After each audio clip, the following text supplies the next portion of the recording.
Okay. So Karma Yoga, yoga of action. So yesterday, chapter 2 was like a trailer. So Krishna spoke too many things that I'm gonna say.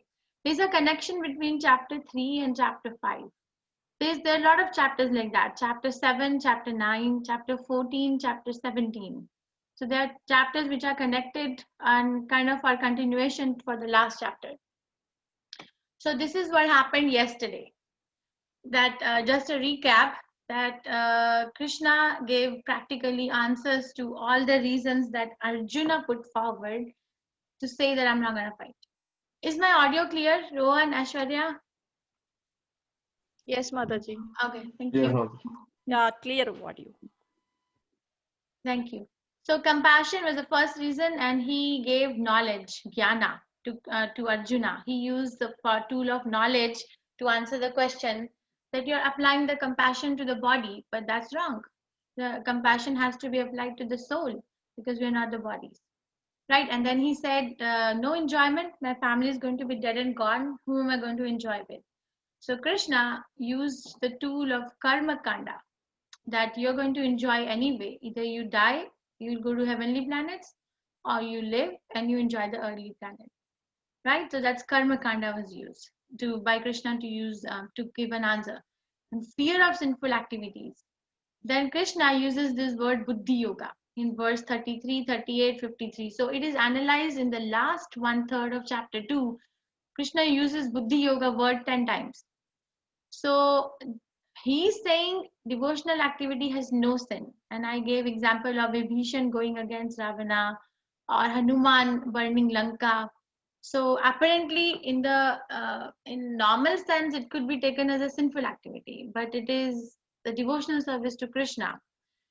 So he uses the word buddhi yoga, and this is where Arjuna thinks that buddhi yoga means intelligence, which in turn means inertia. That, oh, so should I so it's cultivation of knowledge, then out of karma kand, out of buddhi yoga, the best thing is buddhi yoga, which is actually means bhakti yoga, but Arjuna takes it as intelligence, means no action, just intelligence. And Sthita Dhir Muni, we discussed a person who is in pure transcendental consciousness. Then he gave a reason for undecided, I'm not going to fight. And Krishna says, Vivasatmika Buddhir Eke He Kurunandana. Serve the Lord with one determination, single determination, a firm determination. And then the last reason he had given was destruction of the family dynasty, which we'll discuss today, that there is actually no destruction. If one is following the prescribed duties, then there is no destruction. If one is not following the prescribed duties, then there is no construction. But Arjuna gets confused with this Jnana Yoga, Karma, Kand, and Buddhi Yoga. So he's going to ask this. This is a summary of chapter 3. It's a very nice chapter. So he asks, most of Bhagavad Gita is nothing but question answer between Arjuna and Krishna. Arjuna asks, Krishna answers. Arjuna asks, Krishna answers. Most of the chapters are beginning with question answers. I think chapter 12 is a chapter where there is no question answer, but most of them are like that. So renunciation or action. Now he's asking, what should I do? Should I work or should I, what is better? Should I work or should I renounce work? Tadekam vada. 1 to 2 words. Then Krishna talks. Then the rest of the chapter Krishna is answering. He says Nishkam Karma Yoga is better than Jnana Yoga. I will explain what is Nishkam Karma Yoga from verse 3 to 9. Niyatam kurute kuru karma. Kurute karma. Karma kand to Karma Yoga. 10 to 16 verse. Pravartitam chakram.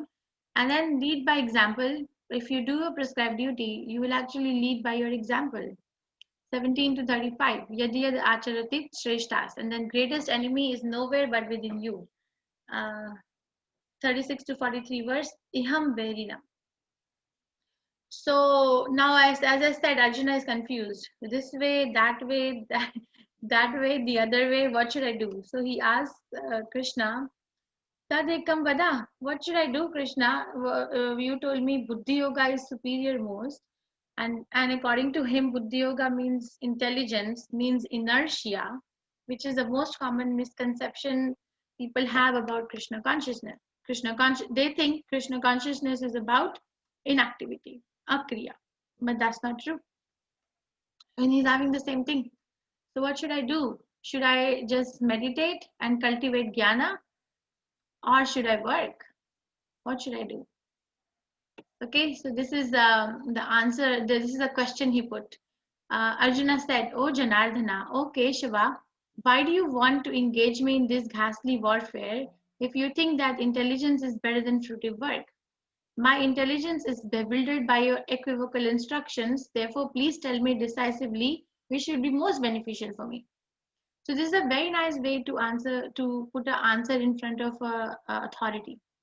See, his Bhagavad Gita teaches us etiquettes also in terms of communication between each one of us. So he's saying, please tell me decisively which will be most beneficial for me. He's not saying, Krishna, you confuse me and now you solve the confusion. I'm sitting here. Now he's properly using the communication tool to ask, to show intense respect. So one person, okay, it's a very big class. Otherwise, usually we interact a lot, which we will when we break down in the sessions. When I show you this picture, all due respect to the human being, but when I show you this picture, what do you think is going on?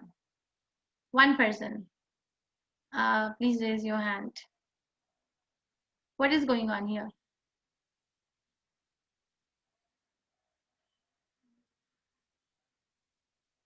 Tulsi? Tulsi Kanumari? Yes, there is a Rishi who is carrying some Amritam. Okay, thank you. Okay, anybody else? I don't know who are children, who are not. Sudhir Shetty, Prabhu. Yes, Prabhu. What's going on?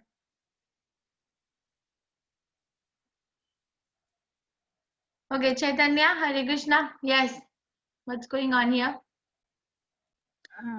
I feel that he's pretending that he's a sage because he has a cigarette in his hand, and Yes. I Thank mean, you so much. Yes. Thank you. Yes. So someone is dressed as a renunciant, but is there renunciation happening really in achar, prachar, like very sadachar? Prabhupada always asked, we talk so many things, we read so many scriptures, but where is sadachar? Sadachar means where is the character? Where is the character? So Krishna consciousness cannot be cultivated. Krishna is in the heart. It cannot be cultivated if someone is not pure in their practice or someone is not trying to be pure in their practice. So mithyachara. So this person, all due respect, but the only reason to show this is that someone can be dressed as a renunciant. But where is the sadachara? Where is the character? If there's still an addiction of the mind to something other than Krishna, then please it's a pretender. So karmendriya samyamya ya aste manasa smaran indriyartham vimudhatma mithyachara sa uchyate. So Prabhupada used this word many times. Mithya achara. Achara means behavior or character. Mithya means false. Uchyate means is called. So such a behavior is false or is pretender. One who restrains the senses of action, but whose mind dwells on sense object, certainly deludes himself and is called a pretender. So what's happening is basically Arjuna does not want to fight. He does not want to fight. He says he has given multiple reasons. I'm not going to fight. Krishna is giving answers, but he's still not convinced. So he's saying, okay, I'm gonna leave the fight. It's better to live by begging. I will go to the forest. I will become a renunciant. I will do this. I will do that. So Krishna is saying that what are you going to do about your mind? Because wherever you're going to go, your mind is going to follow you, right? You can run away from people, but what are you going to do about your mind? If the mind is full of desires, then that kind of a renunciation is going to be false.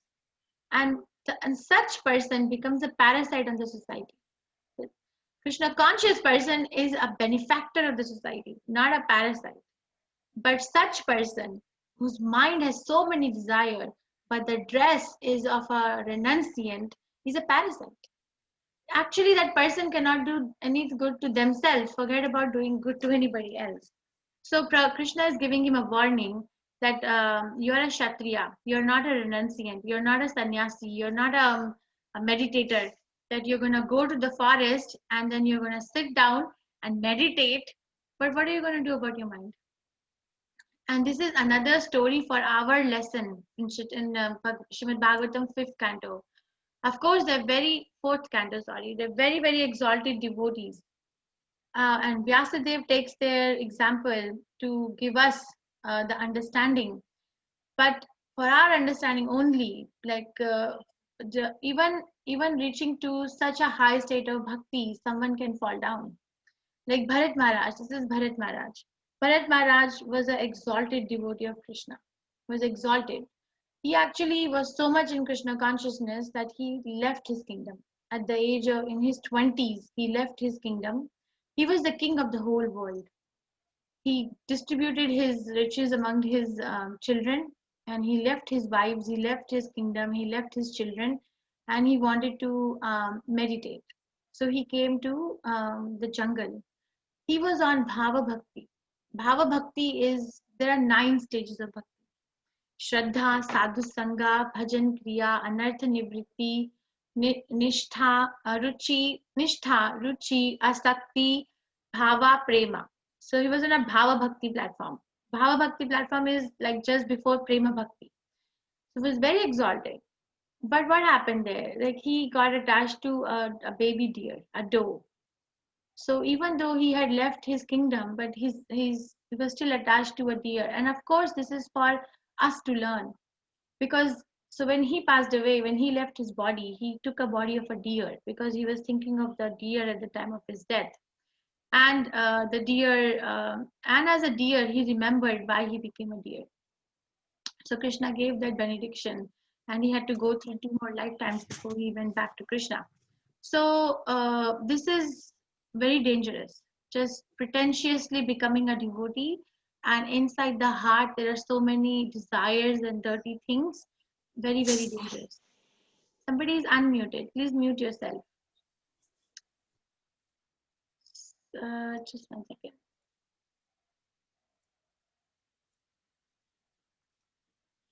And on the other hand, now this is Krishna's opinion.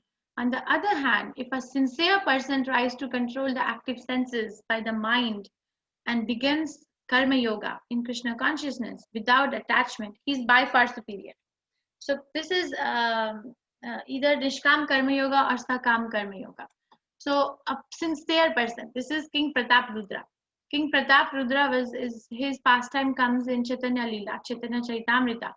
King Pratap Rudra was an exalted devotee of Chaitanya Mahaprabhu. He wanted to see Chaitanya Mahaprabhu, and he sent a word to Chaitanya Mahaprabhu that Mahaprabhu, can at least come for your darshan. And Mahaprabhu sent a word back, no, because I am a sannyasi, and it is against my sadachar to deal with a person who's dealing with worldly matters. No, you cannot come. So he was very upset that what should I do? I want to see Chaitanya Mahaprabhu. So the devotees knew, Chaitanya Mahaprabhu's associates knew that he's a devotee. King is a devotee in the heart. Even though outwardly he's working as a king on behalf of Krishna, he's running the kingdom. But in the heart of heart, he's a devotee.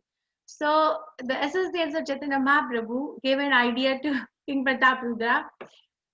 They said Mahaprabhu is going to come out in Jagannath Rath Yatra. So you come there and you can take darshan of Chaitanya Mahaprabhu over there. From far away, you can take darshan. So King Pratap Rudra came out. He was a king. He used to organize Rath Yatra for Lord Jagannath.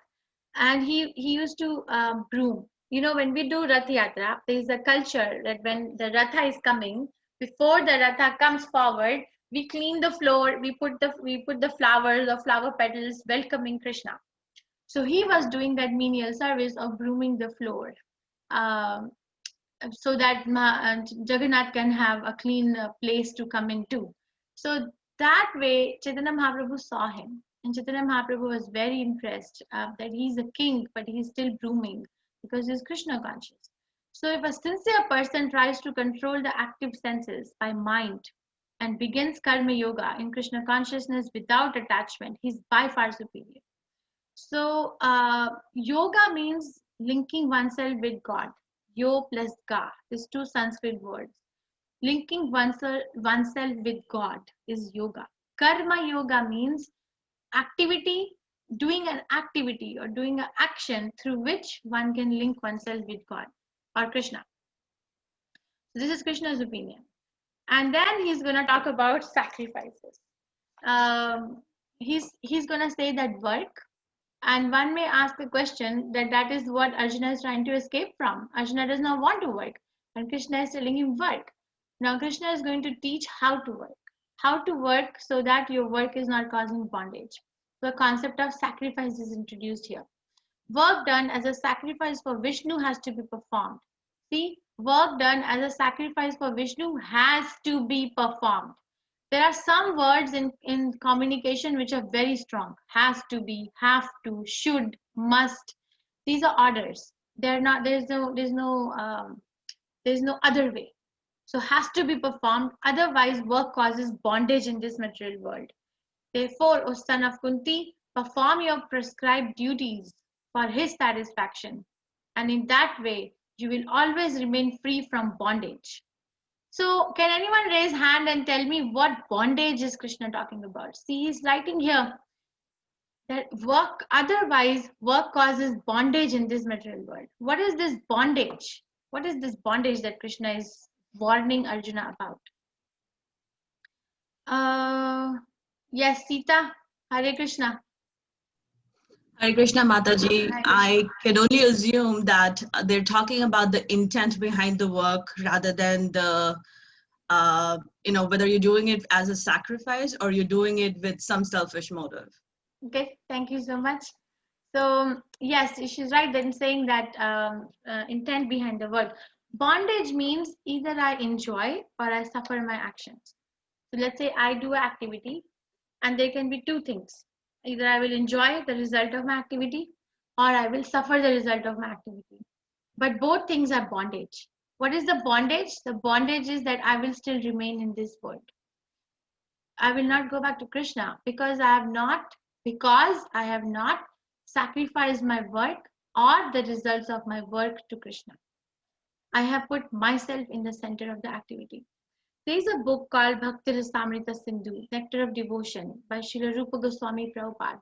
Nectar of Devotion is a guidebook in Bhakti given to us, translated by Srila Prabhupada. In that book, there is an analogy. Rupa Goswami Prabhupada writes that if someone throws a stone in the water, in a still water, in a lake, throw a stone, and then if you have seen that there are circles, right? In a still water, you throw a stone, there are ripples of circles formed around. The innermost circle is smaller, then it gets bigger. But all the circles have one center, right? So Rupa Goswami Prabhupada writes over there that this is how the life should be. That put Krishna in the center. Krishna is in the center of all the lives. And then make your circles of life around it. Just have one circle, one center. Krishna will enjoy. And then I can have a family around it. I can have a job around it. I can have my sadhu sangha around it. I can read scriptures around it. But Krishna is enjoy. Krishna, Krishna, Krishna, Krishna, Krishna, Krishna, Krishna. Hey. So, but what is happening today is that we have so many circles which are overlapping. Like some circle is like this, some is like this, some is like this, some is like this. So they're overlapping. And when they're overlapping each other and the centers are different, that means that, okay, I do this activity, I will be the enjoyer. Okay, now then my friend does this activity, they will be the enjoyer. Or if my children do the activity, then they will be the enjoyer. So like that, there is no one center. We are all scattered all over. And that's where we are in bondage. We are in bondage because we do an activity, we suffer or enjoy it. Actually, it's suffering only. That's another level of discussion. By Krishnadas Kaviraj Goswami Chaitanya Chaitamrita, Dete Bhadra Abhadra Sakuli Sama, Ei Manda Ei Changa Keval Manobhrama. Dvete Bhadra Abhadra. Bhadra means auspicious, Abhadra means inauspicious. Dveta means duality. So these things called Bhadra means auspicious, Abhadra means inauspicious, Sakuli Sama means the same thing. A Manda, A Changa, Keval Mano Brahma. This is good, this is bad is actually the illusion of the mind. But everything that is not done for Krishna is bad only. Why is it bad? Because I'm going to get another body. When I die, I'm going to get another body and I will have to suffer again birth, death, old age, and disease. So that's not leading me anywhere. That's why Krishna is telling here that perform your work, perform your prescribed duty for his satisfaction. And that way you will always remain free from bondage. Okay? This is Krishna's opinion. And then he's going to say, how do you work for his satisfaction? So Krishna talks about this example in third chapter. Krishna says that the sacrifice, the sacrifice are, one second, my school. The sacrifice or the prescribed duties are written in the Vedas. Okay, we'll start from here. And the Vedas are given by Krishna. Krishna instructed Brahma in the heart. Or Krishna himself says in Bhagavad Gita, Vedeshcha sarver ahameva vedya. Means out of the goal of all the Vedas is to know me. The goal is to know Krishna. So Krishna told Brahma the Vedas, Brahma wrote the Vedas, and then in the Vedas the prescribed duties are defined. Vedas we can also take as scriptures. It's defined what should a grihastha do, what should a sannyasi do, what should a brahmachari do, what should a kshatriya do. It is written. And if someone is following their prescribed duties, then that is a work in sacrifice. And from the let's say this example that Krishna gives, prescribed duties tell how to work or how to cultivate grains. And once the grains are cultivated, then do it as a sacrifice to Vishnu. And because you're doing a sacrifice to Vishnu or sacrifice, from the sacrifice comes or yagya comes rain. And the rain in turn gives more grains. And when you get the grain, don't try to enjoy it independent of Krishna. Cook and offer to Krishna and then take it. Why? Why should you take it? Because all living entities subsist on food grains. So this is one example that Krishna gives. So again, Krishna gave the sacrifices or the prescribed duties are described in the scriptures.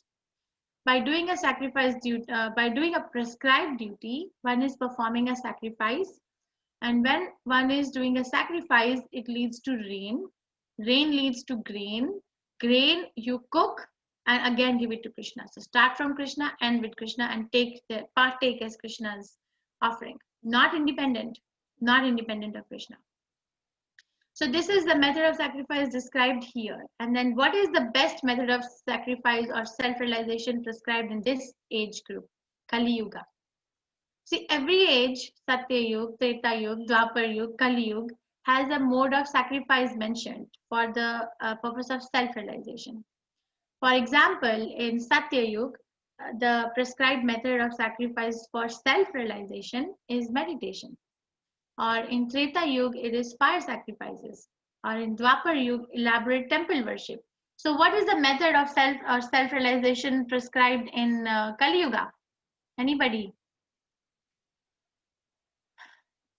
Rajeshwari S. Yes, Hare Krishna. What is the method prescribed? Nama Sankirtanam. Yes, thank you so much. Yes, so this is the reference. So this age, what is the sacrifice we have to do to attain Krishna or to make Krishna happy? Yagne Sankirtane Prayer Yajantihi Sumedhasha. Medha means good brain. Sumedha means specially good brain. So whoever is performing this Sankirtan Yagya is especially brilliant. Srimad Bhagavatam 11th canto 5th chapter 32nd verse.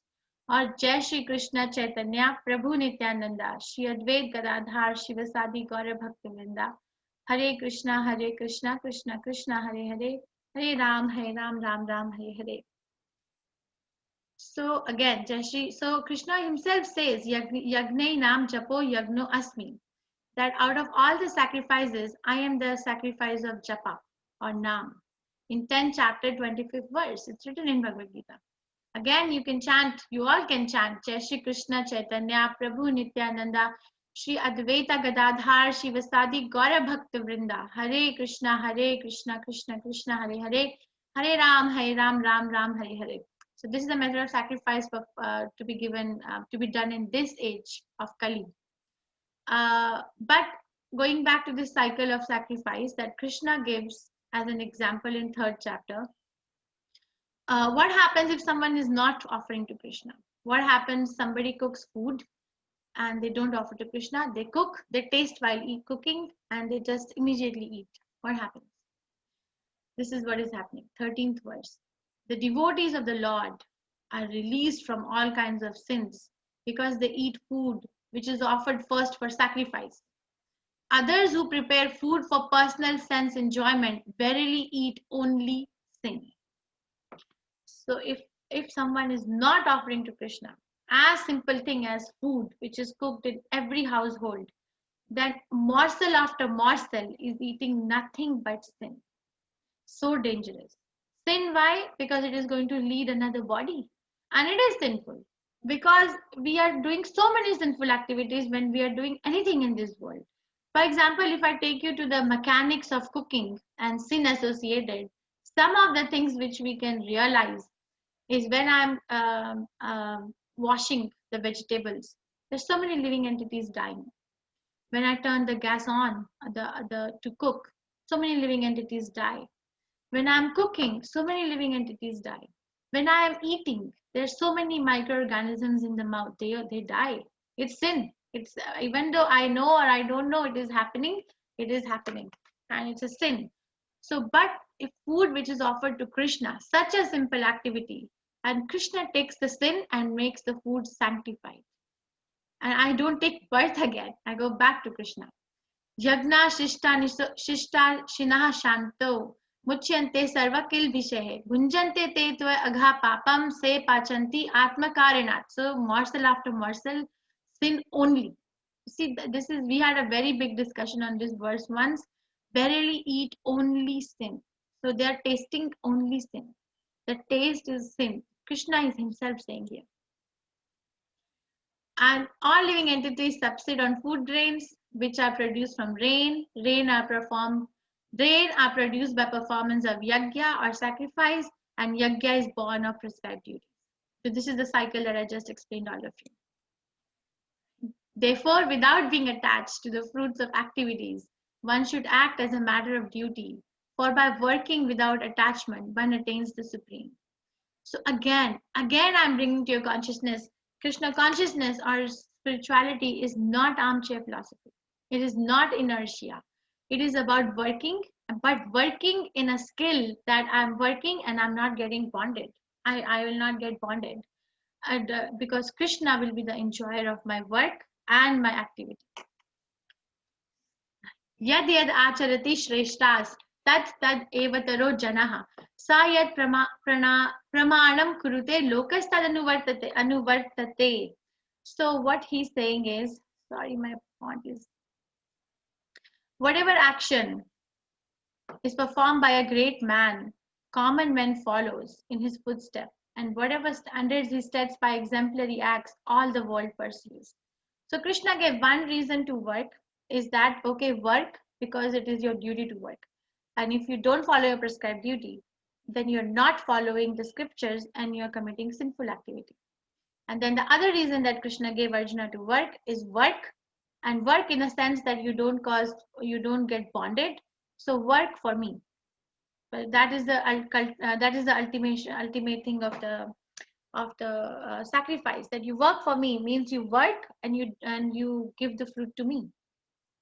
For example, if a soldier is killing in a war on behalf of a country, the soldier is killing so many enemies in the war. He's killing, but when he comes back and he wins, he's given a medal, right? He's given a medal. Like, thank you for doing it, for taking your life. But what was the activity going on? Killing. But because he was killing on behalf of his country and not for his personal sense gratification, he is glorified. But if the same soldier kills even one person when he is not on duty, when it is not required, but kills for his own sense gratification, then he's put behind the bars or maybe hanged. Same activity can lead to bondage, and same activity if done for Krishna can lead to liberation. So we have a choice very clearly. And this is the third reason Krishna is giving Arjuna, fight, because you're going to set an example. People are going to follow. We have a tendency to follow somebody who's a role model. So be a role model for the society.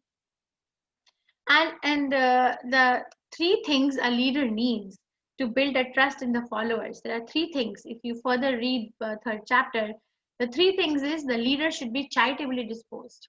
They have to give charity. If a leader is charitably disposed, the people will think that yes, my leader has a good heart. My leader has a heart that feels for others. And the leader should have a clarity. Like there should be a vision for the goodwill of all the people. Like the charity, clarity, and integrity is the third one. That the people are allowed to live a life full of spirituality. Not that it's a communist government and you impose. So there is no integrity. There is only domination in that kind of a society. Integrity means we work together with the leader. The leader works together with the common man for the welfare of the common man. So Krishna is telling Arjuna, fight, because you're going to set an example of a good leadership. That and whatever you're going to do, a common man is going to follow. And over here, actually, Krishna also says that there is no work which is bounding to me. There is no work which binds me. Krishna says that. This is a very nice chapter. There are too many tattvas explained here. The Krishna says, I'm also working, but actually I'm not obligated to work for anything.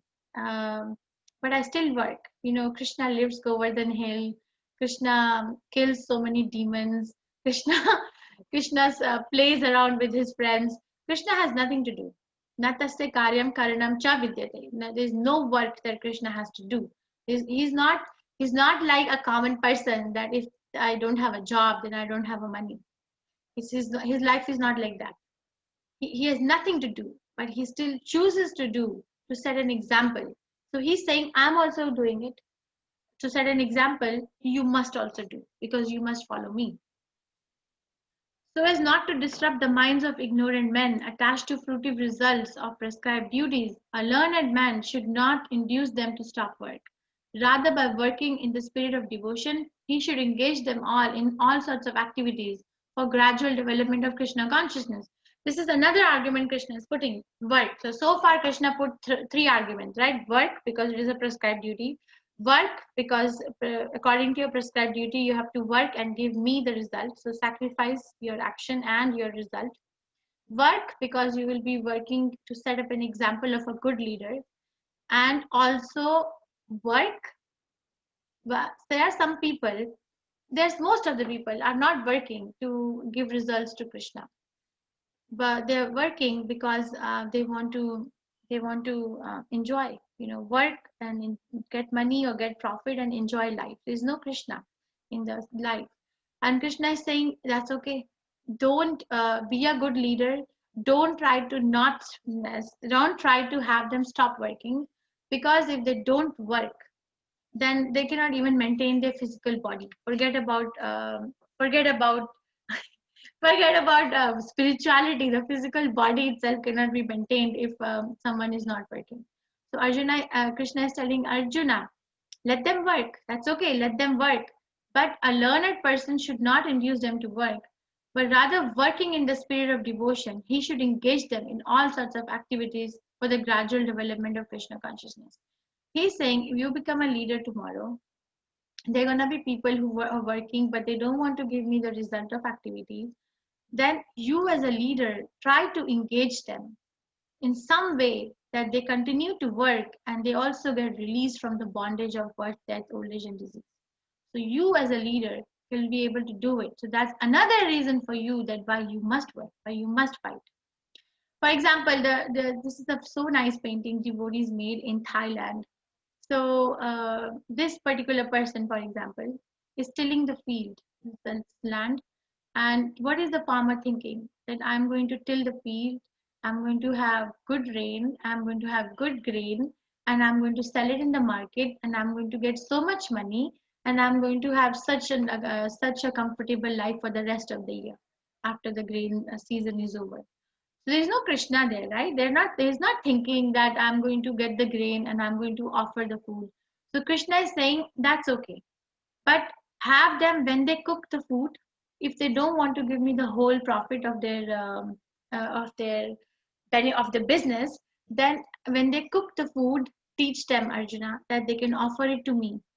They offer that food to me and then eat, and then what will happen, that will not be sinful. What will happen, it will be a prasadam. What will happen, the brain tissue will become sanctified. What will happen if the brain tissue becomes sanctified? They will have gradual interest in understanding me. This is a very deep science. Anyone can engage in Krishna consciousness from any background.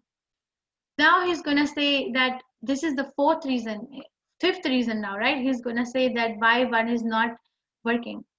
So spirit soul, bewildered by the influence of false ego, thinks himself the doer of activities that are in actuality carried out by the three modes of material nature. Ahankara vimudhatma kartaham iti manyate. So this is the verse. Ahankara means false ego or pride. Mudha atma. Mudha means mad. Atma means living entity. Karta aham iti manyate, thinks that I am doing the work. That is why the people want to enjoy their work, because they think I work so hard for it. You know, you must have heard this argument. I worked for it. I dedicated my life for so long for this particular action. Now I have built my life from so hardships. I have earned a ticket to enjoy life. I have heard it many times. But that Krishna is saying that that person is muda.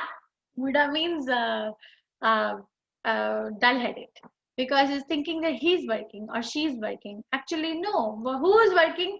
In actuality, it is carried out by the three modes of material nature. So when we read third chapter and when we read fifth chapter, following a parampara, it's going to be revealed that there are three doers. Okay, any activity, there are three doers. One doer is the soul. What work the soul does? Desires. That's it. I desire. And then what happened? Krishna is sitting in the heart next to the soul and is observing. Upadashta Anumanta is observing and is witnessing. So, okay, this person still has a desire to enjoy something independent of me. So Krishna directs the material nature, or Paramatma directs the material nature to bring the things in front of the person so the person can act. Going back to this example, if you go to this painting, the person who is tilling the field, what has he done actually? Has he made the earth? No. Has he made the animal who is using to till the earth? No. Has he made his own body? No. Has he made intelligence with which he's working? No. Has he made the sun? No. Has he made the rain? No. Has he made the seed? No. Then how can he be the enjoyer? Tell me. A real person under the shelter of a bona fide spiritual master can understand that I'm so small. So 1/3 work is done by the soul. 2/3 is not done by the soul. So in actuality, it is carried out by the modes of material nature. We are all dancing in these modes: goodness, passion, ignorance, 24/7, unless and until we become aware of it and become conscious of our abominable condition and want to get out. Arjuna said, "O descendant of Vrishni." Now Arjuna is going to ask Krishna, after studying all this, that okay, we should work. Some people are working for sacrifice, some are not working. Most are not working for sacrifice. But why? Why are they not working? What is the problem in not in sacrificing? So Arjuna is going to ask this question. O descendant of Vrishni, by what is impelled to sinful acts, even unwillingly, as if engaged by force? Like for example, Srila Prabhupada gives example of a thief. A thief does a lot of planning before stealing. There's a lot of planning involved, he says, and they know that it is sinful. That is why they go out in the night. They're not stealing in the daytime when everybody's awake and alert. So, and then they plan where we have to go, what we have to do. But they have heard, they have seen, probably faced also in life, that stealing is sinful and it can actually has very bad consequences, including going behind the jail, right? But they still can't stop. Why? Why they can't stop? By what is in one? By what one is impelled to act to sinful acts, even unwillingly, as if engaged by force? What is that? So Krishna is going to answer. So anicham means without desire. Balad means force. What is that force without desire which is holding? Krishna answers. And this is it is lust only, Arjuna. Krishna says it is lust only, which is pushing. And as I explained yesterday, that lust means trying to enjoy independent of Krishna, doing any activity which does not involve Krishna. Any activity. Atma indriya tipti vancha taro nam kam. I want to eat in the marketplace without offering to Krishna, lust. I want to dress up so in a way that people will ask me, oh, you're wearing such a nice cloth, you're looking so pretty. So no Krishna involved, lust. I want to make friendship. I want to have so much money so that I can have a palatial house and I can invite my family and friends and they can say, oh, you're so rich, lust. So Krishna is saying different degrees of lust are there. It is lust only, Arjuna. Kama esha krodha esha rajo guna samuddhabhava. Mahashano mahapapam vidden vahi verinam. That's 3.39, I think. So lust only, Arjuna. And there are different degrees of lust. For example, a mirror which is covered with dirt, or a fire which is covered by smoke, or a child which is covered in the embryo, in the womb. So the fire which is covered by smoke, that degree of lust is compared to human life. That there is some intelligence. If I want, I can actually get rid of the smoke and ignite the fire of spirituality in the heart. Easy for human being. Okay, so that's compared to the human life, that discovering of lust. Now the mirror which is covered by dirt, that is compared to birds and beasts. They have some degree of intelligence. They have some, as I will discuss in the next slide, Annamaya, Pranamaya, Kosha, they have some degree. Or even the heart. The Prabhupada gives in the purport two synonyms, two meanings of the mirror covered by dust. One meaning is bird and beast life, and another meaning is the heart covered by dirty things. Cheto darpana marjanam. Chanting Hare Krishna, first thing that happens is it cleans the heart of all dirty things. So there are two meanings to it. And the child which is covered, embryo which is covered by a womb, very thick, no independence, right? Cannot come out. That is covered to plant life and trees. They have to stand for thousands of hundreds and thousands of years because this living entity did some sinful activity in the past, so it's now suffering, so can't understand Krishna consciousness, so less in intelligence and consciousness. Again, as a fire is covered by smoke, mirror is covered by dust, embryo is covered by the womb, similarly the living entities are covered by different degrees of lust.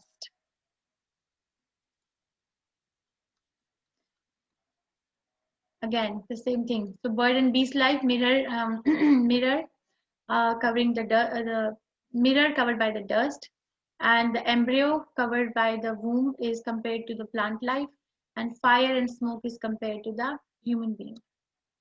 Therefore, O Arjuna, best of the Bharatas, in the very beginning, curb this great symbol of sin, lust, by regulating the senses, and slay this destroyer of knowledge and self-realization.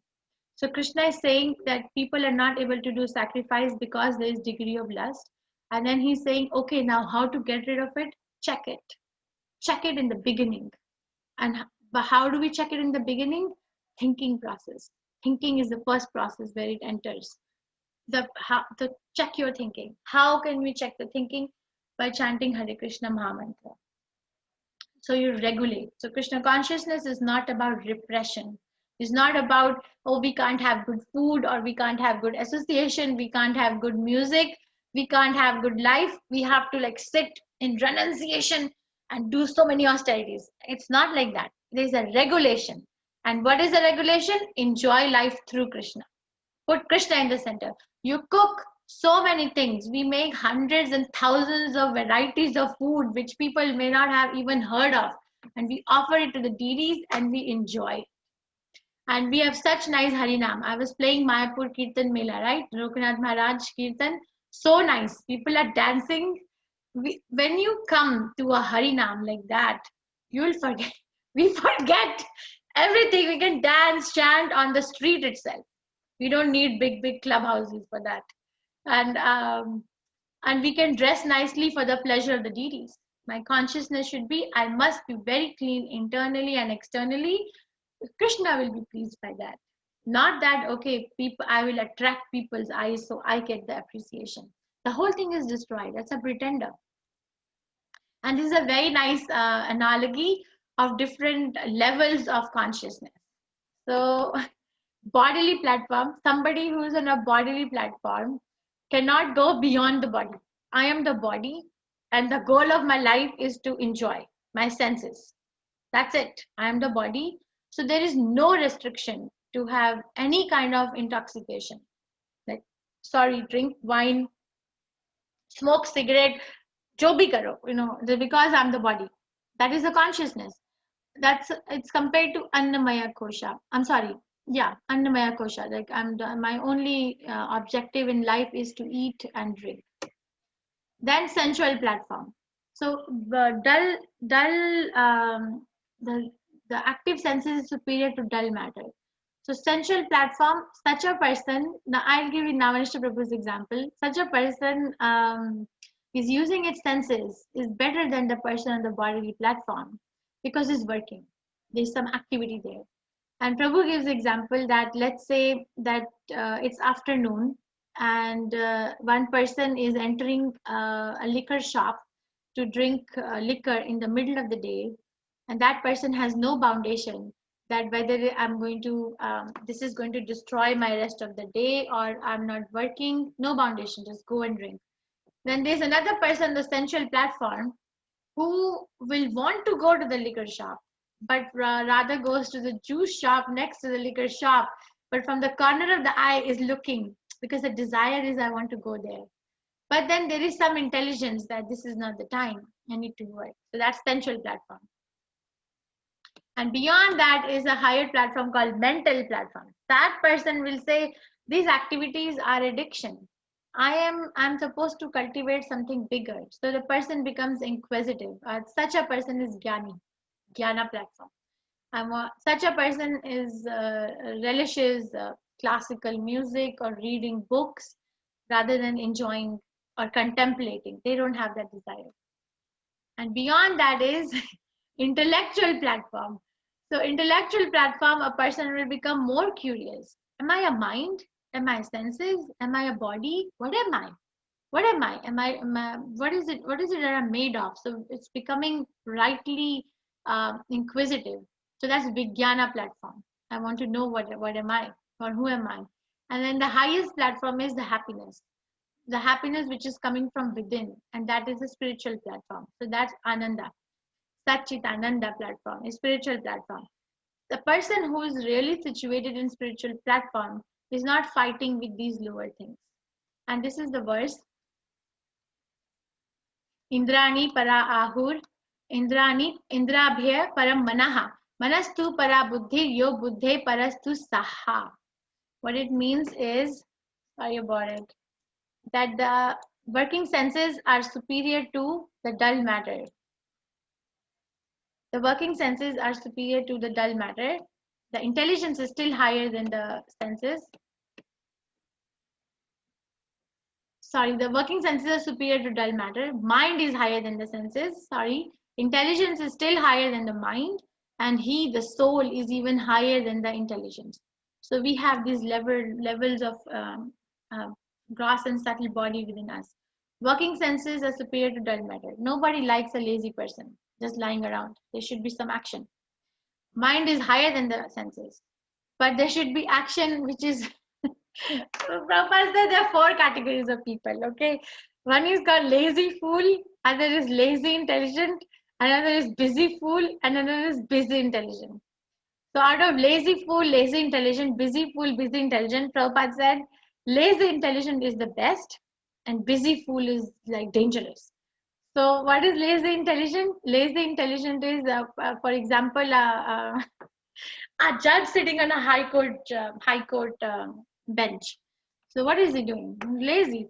He's not like moving around and doing tokataki here and there. He's sitting there. He's making decisions, but he is very intelligent. So lazy intelligence is the best. Then there is another category called lazy fool. Lazy fool, like just sleeping. He's fool and he's very lazy. And the busy intelligent. Busy intelligent is a person is intelligent and is using its intelligence but is very busy, like working 24/7, or somebody is making some building, very busy, but they're intelligent. And the other category is busy fool, which is a monkey. Is busy, very busy, but is fool, destroying. So like that, mind is higher than the senses. So the intelligence is still higher than the mind, because intelligence can control the mind, and the soul is even higher than the intelligence. So can anyone tell me what's happening here? What this painting is? What are these 5 horses representing? What is this bridle? What is this chariot driver representing? And who is this person representing? Raise your hand. Rashmi, Rajesh, Hare Krishna. Yes, Mataji. What are these horses representing? Mataji, you can unmute yourself. It is the 5 sense organs. Yes. The 5 sense organs. The blue thing is our mind. The chariot is the mind. Chariot or chariot driver? The chariot driver is the mind. Okay. Chariot driver is the mind. Okay. Okay. What else? The person sitting inside is us. Is us. Okay. The chariot is the material body. The chariot is the material body. The blue is the mind. The horses are the 5 sense organs, and the person who is looking very confused is us. What are these bridles, these ropes represent? Ropes represent mind controlling the senses. So, but you said this is okay. Thank you, Mataji. Thank you. I'm really, really thankful for you for participating. It's not easy to speak on public platform. Thank you. So, okay. So, 5 working senses. The horses are representing 5 knowledge acquiring senses. So, knowledge acquiring senses: eyes, nose for smell, ears for hearing and balance, hand for touch, and tongue for taste. So these are the 5 knowledge acquiring senses. Okay, so these are the senses which are going haywire. There's no there is no direction, but they're going here there right now, right? Why? Because they're controlled by mind. The bridles represent the mind, and because the mind is uncontrolled, the senses are going like this. Where do we go? We don't have a direction. And this person, the chariot driver, represents the intelligence. So the senses, mind is higher than the senses, intelligence is higher than the mind, and he, the soul or the self, is even higher than the intelligence. So why somebody's senses are uncontrolled? Why the person has a tendency to eat and drink anything like a hog, like eat food, eat meat, drink wine, all sorts of meat, everything. Why? Because the mind is uncontrolled. And how can you control the mind? By giving mind as object of meditation. Mind is very restless. Why is mind restless? Because it is still not getting an object on which it can get attached to. So this is the chapter summary. Renunciation or action? First question. So 2 questions are asked by Arjuna to Krishna in this chapter. First question is, Krishna, tad ekam vada. Tell me one thing, whether should I renounce or should I act? So tad ekam vada. First and second verse of the chapter.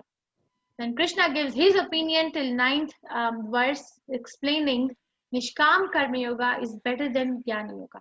Nishkam Karma Yoga means Nishkam. Nishkam means I don't have a desire to either work or enjoy the fruit of the work for my own sake.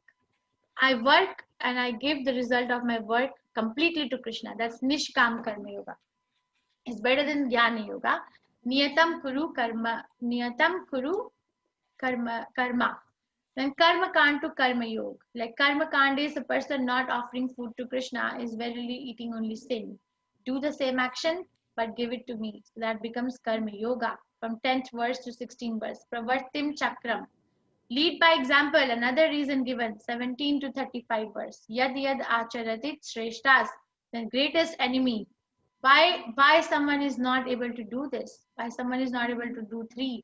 Because there is an enemy. Where is the enemy? The enemy is the uncontrolled mind. Why is mind uncontrolled? Because there are unwanted desires in the heart. Greatest enemy, iha veridam, 3.36 to 3.43. Okay, so we can take questions. I am going to. I have something to show. Srila Prabhupada's video. Can I show that first? I know some people have to leave, but let's see this. Prabhupada's video interview in Melbourne. Krishna gave him the independence. Now, whatever you like, you can do. Krishna never forced him to accept the teachings of Bhagavad Gita. He gave him the independence. Now, whatever you like, you can do. And he agreed. Yes, now my illusion is over. I shall act, as you say. The same independence. Yeah? This is in the 18th chapter. Thus I have explained to you the most, what he stands with? Yeah. Iti te jnanam akyatam guya guyataram maya virishyaita asheshena yate chasit tatha kuru. Thus I have explained to you the most confidential of all knowledge. Deliberate on this fully and then do what you wish to do. Yeah. Now, if you say, why this soul should become so foolish? So that is misuse of independence. An intelligent father has got intelligent son, but sometimes he becomes a fool. So, what is the reason? That he is this part and parcel of the father. He should have become exactly like the father, but he does not become like the father. I have seen in Allahabad, a big lawyer, barrister, Mr. Banerjee, his eldest son was also a barrister, and his youngest son, on account of bad association, he became a kawala. A kawala means in India there is a carriage drawn by one horse. So he liked to be an ekala. That means he fell in love with a low-class woman, and by her association, he became an ekala. There are many instances. Therefore, it is the duty of the human being how to control the mind, not act like cats and dogs. That is human being. He should be inquisitive. Why this happening? Why this happening? And he should take education. That is human life. And if he does not inquire, if he does not take education, then what is the difference between him and the dog? He remains a dog. He has got this opportunity of human life. He should take advantage of understanding what is what. Not to keep himself in the dog status, simply eating, sleeping, sex life and defending. That is the distinction between dog and human being. If he does not become inquisitive, how to control the mind? He is not even human being. And dog never inquires. Dog knows that when I bark, people become disturbed. He never asks how to control this barking habit. Because he is dog. He cannot do that. A human being can. People hate me. I do something wrong. How to control my mind. That is human.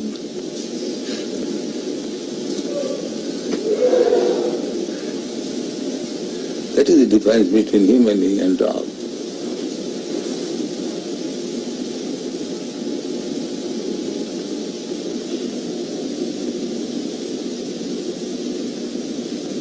Therefore, Vedic injunction is, go and inquire. You have got this human form of life. Tathata Brahma Jigyasa. Now this is the time for inquiring about the soul. Tad Vijnanartham sa Gurumeva Aviyachet. If you want to understand this science, then go to proper Guru and take lessons from him. The same thing as we instruct our children. If you want to be educated in the higher status of life, go to school, go to college, take lessons. That is human society. The dog's father will never ask the dog, child, go to school. No, they are dogs.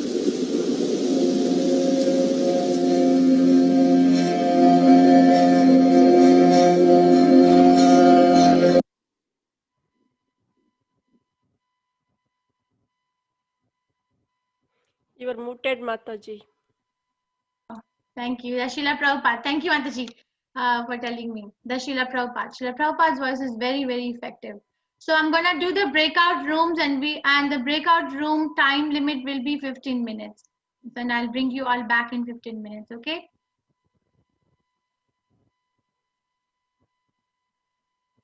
So I don't know, Rohan, somehow I'm observing for the last 2 days, some people remain unassigned. I do not know how. I have 3 Yes. co-hosts. Rohan is Yes, one, Kalavati Mataji is another, and Aishwarya is another. Okay, so you have 3 devotees to associate with. Rohan, I don't know what happens. Mataji, there are more number of breakout rooms than the number of co-hosts. So that's why it's getting... But I am unassigned. choosing only 3 rooms. I am choosing 3. Okay, so let's try. Okay, so 15 minutes time limit. I'm going to close the rooms in 15 minutes. So, okay, 1 second. I'm trying to do it in another way. But in the meantime, if anyone has any question, please, you can raise your hand. Rohan, can you take care of unmuting the people, please? Yes. So I can assign people in room. Yes, Rashmi Mataji, yes. I did not understand about that this fire covered by smoke. How is it representing a human? That part, fire covered by smoke. Yes. Rohan, Aishwarya, Kalavati Mataji, you can take. Aishwarya, can you answer, please? Still assigning people. Yes, Mataji, yes. It's the level of ignorance actually. So what we are supposed to do is, people are so ignorant in this world that they are not inquiring about the absolute truth. So they are not inquiring about God. So what we have to do is, we have to take out that illusion part away. That's how, by like chanting Hare Krishna mantra and doing devotional service. So that is how human beings are. And that can be cleaned by Chetodarpana Marjanam. If you chant Hare Krishna, all that the dirt which is covering, that will be cleaned out, and then we'll be able to see the absolute truth. One more thing is, Mataji, our karma has to be devoted given as a sacrifice to Lord Krishna. That is what is the understanding of today's class. That whatever we do has to be done as a sacrifice to Lord Krishna. On behalf of him, we are doing it, and we are not supposed to relish its what to say, its Fruits. good or bad. Yeah, but in today's life, how is it applicable? Like, for example, a common person, a common man like me, maybe I'm a teacher. Now I'm teaching my students. How does this process of doing it on behalf of Krishna work out in this situation?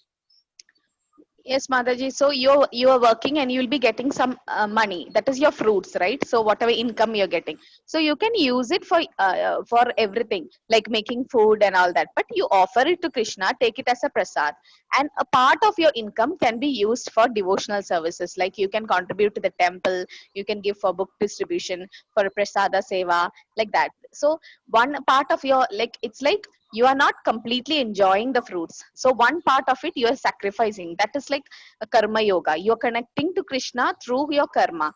And then your teacher work, like you are imparting knowledge to the students, so that also you take it as Krishna's will. That is, you have given that post and you do it as a service, like you don't take it as a responsibility and something like that. So a part of your income can be given. That's how you know the fruits are, you can't completely give away the fruits, so you can do in a karma yoga way. That's the aspect of today's class. Okay, I'm going to open all the rooms, okay? I've already assigned. So here you go. Hare Krishna.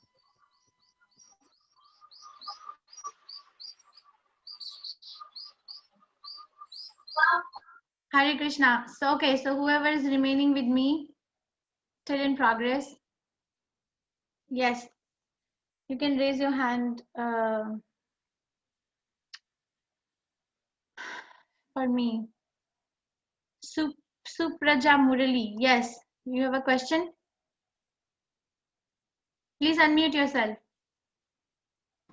Nothing, Mataji. Just I raised a hand before when you asked what is the meaning of 5 horses. Okay. So, thank you. Vaishnavi Kuchi, Hare Krishna. You have a question? Whoever is raising hand, they can. Yes, or you know what? I'm gonna give you permission to unmute yourself. Yes, you can unmute yourself one person at a time, and please put your questions in front. You have a permission. Hare Krishna. Actually, in this story, Arjuna wants to meditate.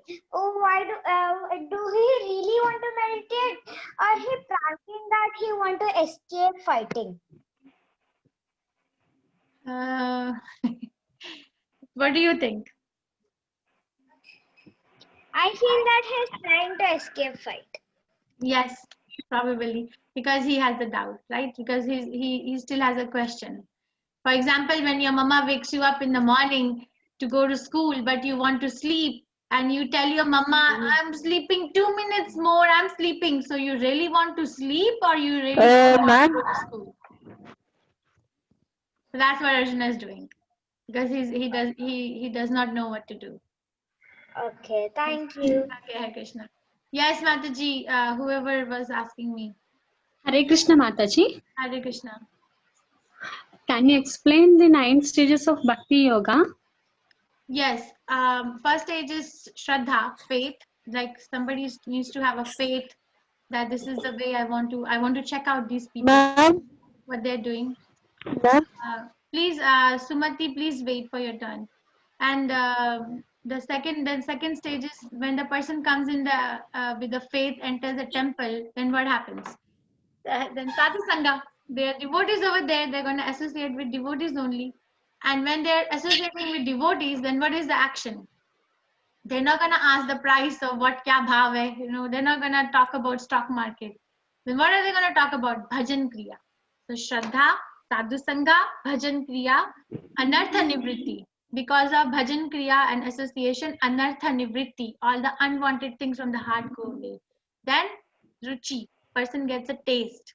And then 6th is Nishtha, firm faith. The faith that they entered with now has become very firm, that this is good. And then what happens? Asakti, attachment. and then bhava, then prema. These are the 9 stages. I have a request to all of you. For the benefit of the time, please focus on the questions from the chapter first. This is a very nice question. It was relevant to the chapter, so I appreciate. So don't ask me here, there, everywhere. Let's focus on the chapter. Thank you, Yes. Thank you, Mataji. Hare Krishna. Hare Krishna. Yes, who's saying ma'am? Hare Krishna Mataji. Hare Krishna. Hare Krishna Mataji, Sumati speaking. Hare Krishna. Mataji, an impure-minded person can be renounced in the material world. There will be chances to come back to again material bondage. So it is right, Mataji. At the same time, you told that King Bharata was an exalted devotee. And how did he fall affectionate towards a deer, baby deer? So the Vyasadeva is not going to waste his time in talking about some mundane person. Okay. The Vyasadeva is writing Srimad Bhagavatam and taking pastimes to tell us this is an example for us to follow. He did not fall down. Anybody who goes to have a bhakti stage does not fall. But this is an example for us that even at that stage. We should take an example for this. Okay, Mataji, thank you. Hare Krishna. Hare Krishna, Mataji. Yes, Mataji. Excuse me, ma'am. Yes, 1 second, Mataji. This Tia has been saying ma'am. Yes, Mataji, Tia. Ma'am, can you explain about the karma? Karma? That is like tomorrow's chapter. Karma, 4.17. What karma is, what vikarma is, and what akarma is. But karma, in short, is taken as in Bhagavad Gita as a prescribed duty. Like for example, your karma as a student is to work. That's the nutshell meaning of karma in Bhagavad Gita.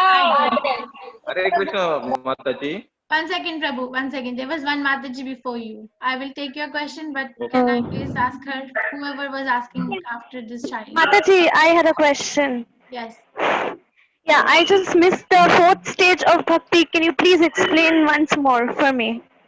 So one is Shraddha, then Sadhu Sangha, then Bhajan Kriya, then Anartha Nivritti. Okay, that one. Can you please explain that, ma'am? Anartha Nivritti means all the unwanted things from the heart are gone.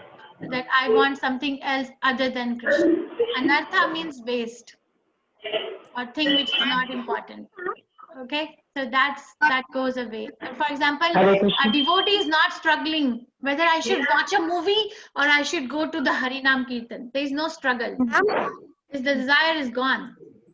There is no struggle whether I should go to the best restaurant in town or whether I should eat in the temple as Krishna Prasadam. No struggle. Okay. Thank you so much. Okay. Yes, Prabhu, there was one Prabhu who was asking me. Yes, Prabhuji, please unmute yourself.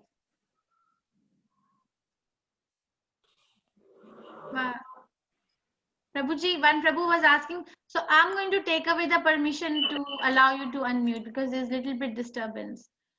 Who was the Prabhu?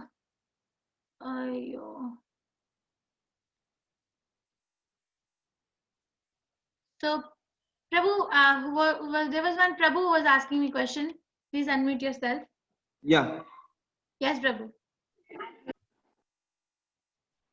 Yes, Prabhu, what is your question? Praveen Prabhu. Or if anyone else wants to ask if he's having hard time connecting, please. Yes, ma'am, I have a question. Can I ask a question? Yes, Mataji. Ma'am? Mataji, I had a doubt regarding yesterday's chapter. In 6th verse. Mataji, 1 second. I'm going to mute everyone and you please unmute yourself again. Okay? Yes, Mataji, go ahead. Please unmute yourself, whoever was asking me the question about yesterday's chapter.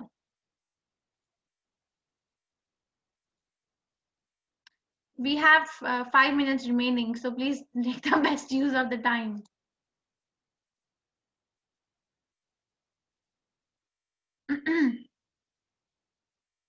Okay, I will allow you to unmute. This is not working out. Yes, Mataji, what is your question?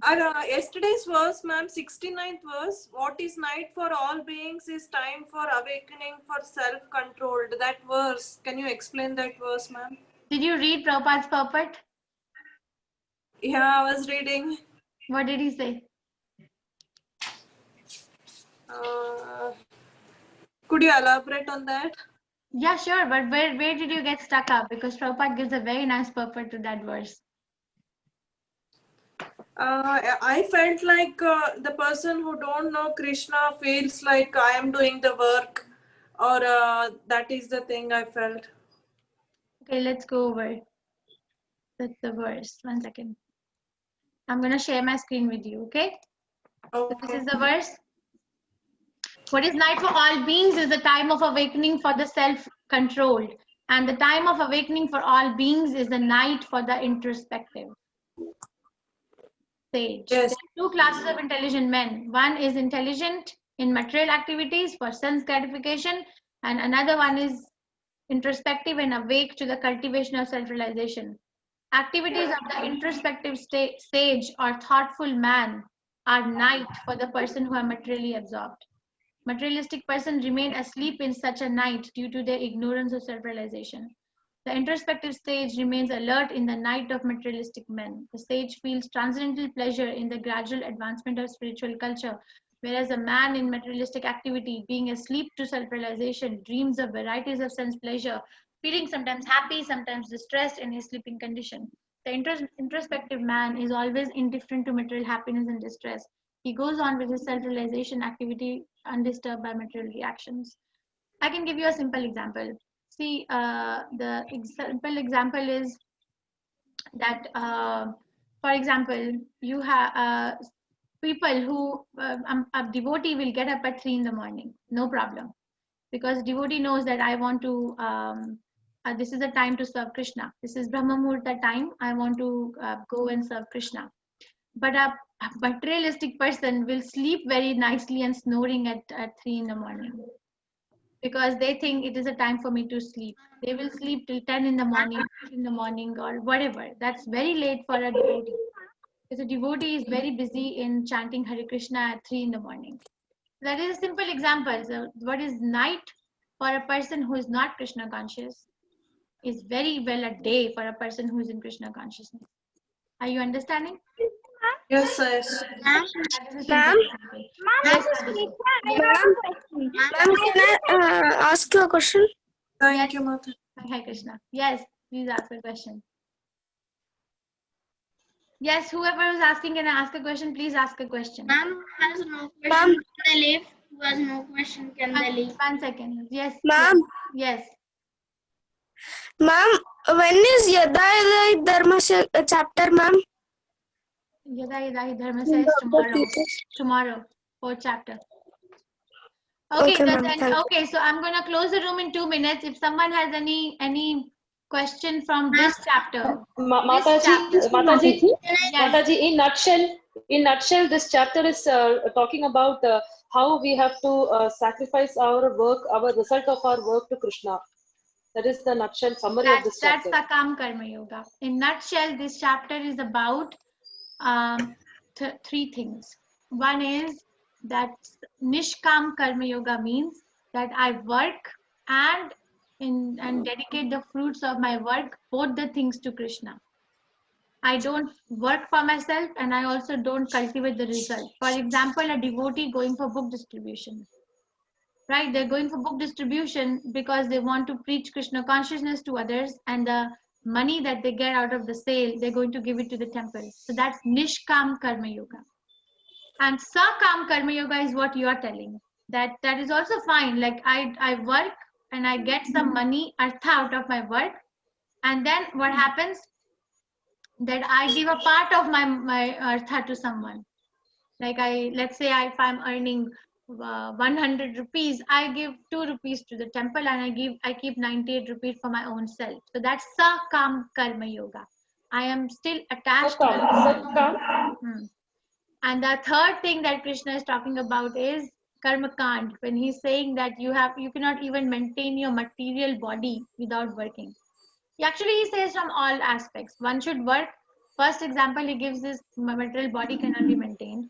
Another thing he says is mind level, that you're not a renunciant, Arjuna. You cannot meditate. Your mind needs some object of meditation or action. And spiritual level, it's better to work for Krishna rather than just sit around and become a parasite or mithyachara. Okay. Mataji, one more. The second chapter, the nutshell is about the soul. The body is the. One second, Prabhu. Suhas Prabhu, 1 second. Yes, Mataji. The summary of the second chapter is basically we are not the body, we are the soul. Am I right, Mataji? No, second chapter. Yes, that is also correct. But I'll show you the summary. Where is my slides? So the second chapter, Krishna gave trailer. It's a summary of the whole Bhagavad Gita. Second chapter is a summary of everything in Bhagavad Gita. Second chapter, he talks about jnana. That's you're not the body or the soul is only jnana. Then he talks about karma kand. That okay, you fight, you die, you enjoy, you live, you enjoy. Then he also talks about buddhi yoga or bhakti yoga, devotional activity, which means you work, but you work on my behalf. So second chapter is about all these things. Also, there's a bit of Sankhya there. Okay. Yes, Suhas Prabhu, you have a question? Today, my request is from tomorrow onwards, when we start the session, please spell out the verses that we have to learn from each chapter, like in the first slide itself or the second slide. Oh, okay. I have them. If you want to write, yes, okay, I will do that. Chapter 3, verse 9, 14, 21, 27, 37. Okay, thank you. Okay. Hare Krishna, Mataji. Yes, Hare Krishna. Can you explain the cycle of sacrifice? I'm sorry? Can you explain me the cycle of sacrifice, Mataji? Yes. So in this particular chapter, Krishna is taking up this example. That it's better to live by sacrifice, work as a sacrifice to Vishnu. So he's saying that all living entities subsist on food, on grains. Grains are produced from rain. Rain is produced by sacrifice. Sacrifice is done by following one's own prescribed duties. Prescribed duties are described in the Vedas, and Vedas are coming from me. This is what he says. So I've taken you back. So he says, start from Krishna, and when you get a grain, don't enjoy the grain, give it to me, and then enjoy through me. So all living entities subsist on grains. Grains are produced from rains. Rains are produced from sacrifice. Sacrifice is performed by following prescribed duty. Prescribed duties are given in the Shastras, and Shastras I give. So I am the enjoyer because I give you the whole raw material. Okay? Thank you so much, Mataji. Hare Krishna. Hare Krishna. Yes. Mataji, is there anything significant about the Brahma Muhurta? That if we chant at that time only, we can connect to God? It's not that you chant at that time only. There are some times which are more favorable than the other. Modes of nature are acting throughout the whole day, right? In the morning, is mode of goodness is most prominent. Brahma Muhurta is 1.5 hours before sunrise. Generally 4:30 in the morning. That time mode of goodness is very prominent, which is very, very auspicious for cultivating and is favorable for cultivating spiritual consciousness.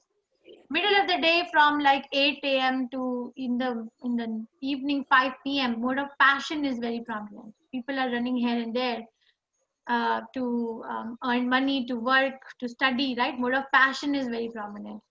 And in the night, mode of ignorance is very prominent. It forces us to sleep. Sleep means ignorance. So that is the significance, that it's because it is very prominent, everything is favorable. But you can chant Hare Krishna any time of the day or night. Hare Krishna. Thank you so much, Mataji. Okay, Hare Krishna. Hare Krishna. It has been very informative. Thank you very much. Hare Krishna. Hare Krishna. Yes, Mataji. Thank you very much, ma'am. Hare One Krishna. more thing for the Brahma Muhurta thing. From the scientific point of view, early morning before the sunrise, when the sun's rays do not fall on the atmosphere, the air is rich with ozone, and that gives you a lot of energy when we breathe that. That is why getting up in Brahma Muhurta is more scientific also. Okay. Thank you, Prabhu. Yes, somebody has any other question?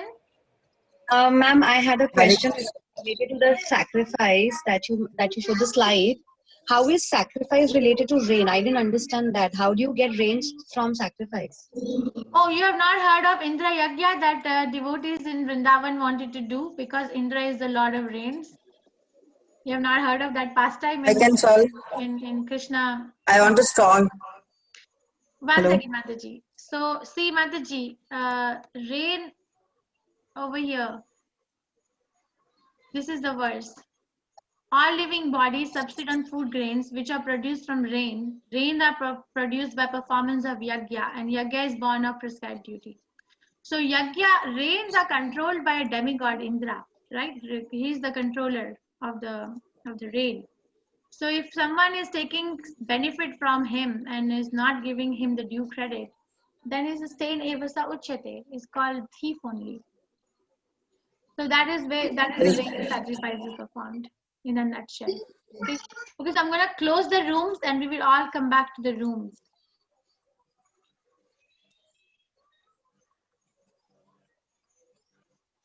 Okay, if someone else has any other question, because everybody is going to rejoin now, but you can ask. Hare Krishna. Hare Krishna, Mataji. The Kshatriyas can be eat non-veg. I hear some in the pravachanas. The Kshatriya will be eat non-veg. Kshatriya has to be a real Kshatriya first. Kali Yuga, Kalo Shudra Sambhava. Kali Yuga, everything is born as Shudra. So we cannot justify our desires by using scriptures. That is called Upadharma. Upadharma. Not desires.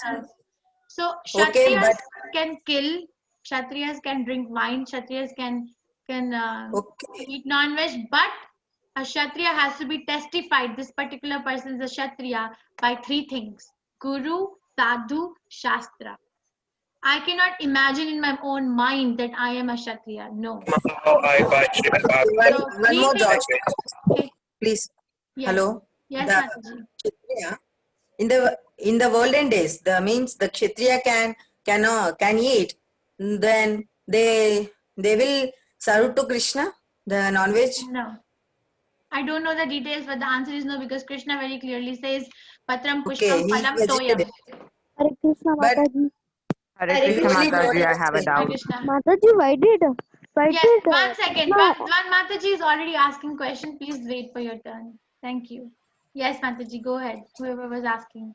Hare Krishna Mataji, I'm Aditi Venkatesh. No, Aditi Mataji, 1 second. There was one more Mataji who was asking question before you guys joined. I do not know who that was. I'm so sorry. That you only told before that without giving Krishna, that will be sin. That will be sin. Yes, so they don't go back to Krishna. So Pandavas were eating non-veg. I don't see a record. So if I don't know, but what is your question? What is your question? We can serve the Krishna non-veg, but okay, we cannot serve. We will eat means that will be sin. So how they can eat? In the Puranas also I listen in pravachana, so there is any separate rule to Can I answer, Mataji? My or name they are giving food to non-vegetarians, some Kali or violentated the devatas. I had this doubt somewhere more many days. Now this topic is matched, so I asked. So there are some things recommended for each and every age. We are in Kali Yuga, right? I cannot answer the question for Treta Yuga, Dwapar Yuga or Satya Yuga because people were different, their activities were different. So in Kali Yuga, these activities are forbidden. Mataji, I asked question. 1 second. So, thanks. So Kali Yuga, Mataji, it is forbidden. Yes, Prabhupada also talks about that people who are very inclined to eat non-vegetarian or meat, then they cannot just go and buy from the market. Prabhupada explains that there has to be a mantra chanted. We have to hunt the animal. They have to do it in a particular time of the month when the sun is in the moon is in some phase, and they have to kill that animal themselves and chant the mantras I have read those mantras once and Prabhupada lecture once. It goes somewhat like this, that I am killing you in this life, but because I want to enjoy your flesh, so, and I will sacrifice you to this particular demigod. Meat cannot be offered to Krishna. Kali, yes, they offer, but it has to be done in a proper manner. And it further goes like that: this life I am killing you, next life you kill me, so that our account is cancelled. So it's not like I can go and open a slaughterhouse. According to Manu Samhita, what Srila Prabhupada explains is that there are 5 people who are sinful, equally involved. If someone kills an animal to eat, 5 people are involved in it. 5 equally, according to Manu Samhita. Who are they? One who kills, one who sells, one who buys, one who cooks, and one who eats. They are equally responsible for the death of that animal, and they equally will have to take the reaction and come back, and the animal will have to kill them in some life. That is a law of Manu Samhita. Beyond that, what you are saying, Kshatriya, they were there in Treta Yuga, Dwapar Yuga, Satya Yuga. Right now, no Kshatriyas. No Kshatriyas. How long Krishna took to tell Arjuna? 45 minutes in battlefield. Okay. Okay, so the co-host, if you have to leave, Aishwarya, Kalavati Mataji, Rohan, you can leave. I can sit for another 20 minutes today. I have some time. Yes, Mataji. Okay. Hare Yes, Krishna. Mataji. Hare Hare Bol. Krishna, Thank you, Mataji. Mataji. Okay. Hare Krishna. So participants, you can unmute yourself, but please be respectful for other people. I will tell who's gonna ask first. Okay? Hare Krishna. And please ask questions pertaining to today's class. Please don't go here, there, everywhere, because then we're gonna lose the time. Okay? Just questions pertaining to. Otherwise, I'm gonna frankly say not related to today. Next person. Hare Krishna. Excuse me, Mataji. One second, Hare Krishna, Mataji. Mataji. And when you speak, please tell me your name, so I am recognizing who's speaking first, who's speaking next. Jyotirmayi Mataji. Yes, Mataji. Hare Krishna. Explain this sloka 3.6. What is the shloka? 3.6. Yeah, what is the shloka? I don't. Yes, what do you want to know, Mataji? One who restrains the senses of action but whose mind dwells on sense object certainly deludes himself and is called a pretender. Yes, Mataji. What is it that I can explain you here? Hare Krishna, Jyotirmayi Mataji, are you there? Yes, Mataji. Yes, Mataji. I Please tell me couldn't what. understand that sloka. Please explain me once again. Oh, you mean that you didn't understand at all? Okay, fine, thank you. So Krishna is giving reason to Arjuna that you should fight and not go in the jungle and meditate, because you can run away from your family, you can run away from your teachers, but what are you going to do about your mind? You cannot run away from your own mind. So you're a Kshatriya. Your guna is and varna is Kshatriya. So if you're not going to follow your own nature, then it's going to be a show bottle spiritualism. Srila Prabhupada uses the word show bottle spiritualism. Like, I'm dressed as a devotee, I'm dressed as a meditator and a transcendentalist. I have a body which I can meditate, put tilak, put kanti beads, but my heart is full of unwanted things. So don't become a parasite. Don't become a pretender. That's what he's saying here. And who restrains the senses of action, but whose mind dwells on sense objects. Okay, you can restrain yourself from fighting. I'm not going to fight, but what are you going to do for your mind? There's going to be so many things there. That's what he's saying. Okay? Thank you so much, Mataji. Hare Krishna. Hare Krishna. Hare Krishna, Mataji. Hare Krishna. Yes, Hare Krishna, Aditi Mataji.